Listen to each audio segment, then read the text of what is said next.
मित्रों, हमारे चैनल अनोखा ज्ञान वाला पर आपका एक बार फिर से स्वागत है। मित्रों, वीडियो को लाइक करके चैनल को सब्सक्राइब कर दें।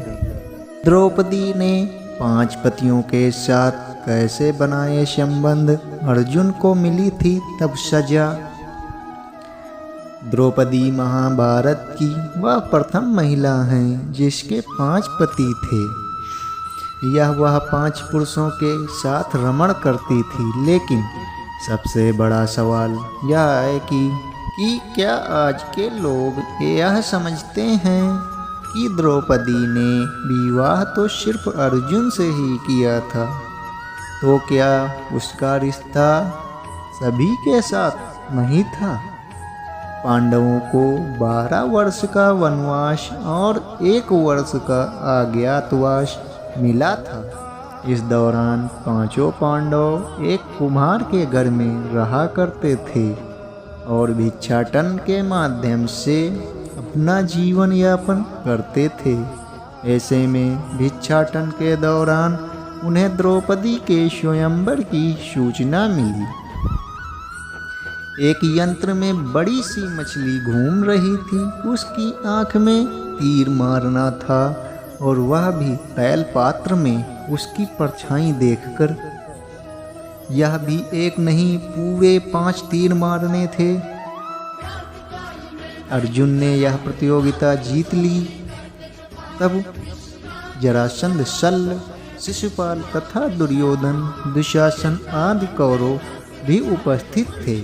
उस दौरान बहुत विवाद हुआ, क्योंकि 5 पांडव ब्राह्मण वेश धारण कर पहुँचे थे, लेकिन श्री कृष्ण के दखल से आखिर द्रौपदी का विवाह हो गया।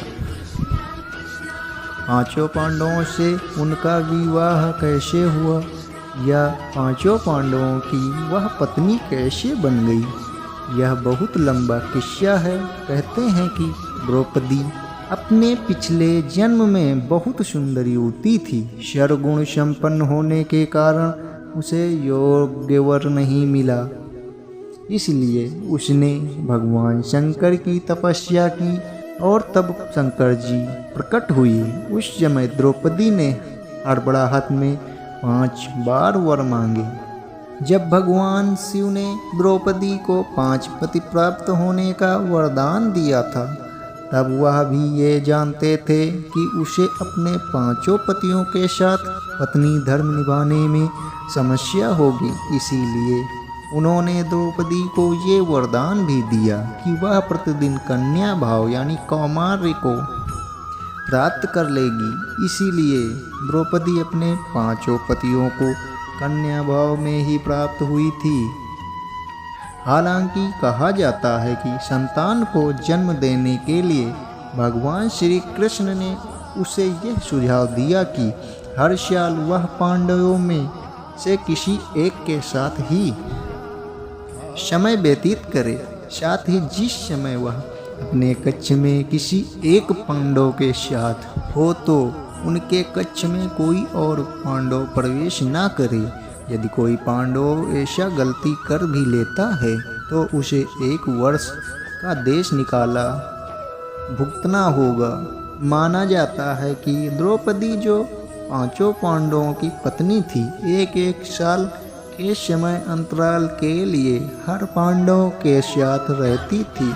उस समय किसी दूसरे पांडव को द्रौपदी के आवास में घुसने की अनुमति नहीं थी।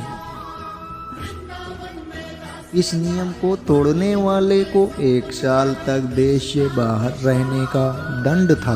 एक बार यह दंड अर्जुन को भुगतना भी पड़ा था। अर्जुन और द्रौपदी की 1 वर्ष की अवधि अभी समाप्त हुई थी और द्रौपदी युधिष्ठिर के साथ का 1 वर्ष समय शुरू हुआ था।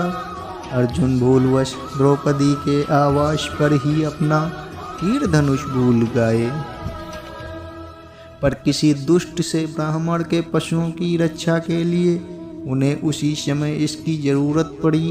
अंततः क्षत्रिय धर्म का पालन करने के लिए तीर धनुष लेने के लिए नियम तोड़ते हुए वह द्रौपदी के निवास में घुस गए। उस दौरान द्रौपदी युधिष्ठिर साथ में थे।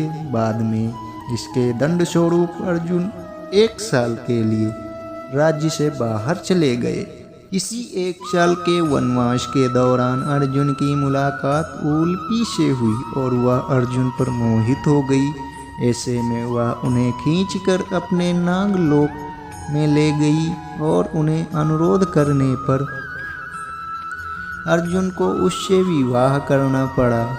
कहते हैं कि दोनों 1 वर्ष तक साथ रहे। अर्जुन और नागकन्या उल्पी के मिलन से अर्जुन को एक वीरवार पुत्र मिला जिसका नाम ईरावान रखा गया। द्रौपदी के 5 पुत्र थे। द्रौपदी ने 1-1 वर्ष के अंतराल से 5 पांडवों के 1-1 पुत्र को जन्म दिया था, लेकिन दुर्भाग्य कि इन 5 पुत्रों को अश्वत्थामा ने मार दिया था।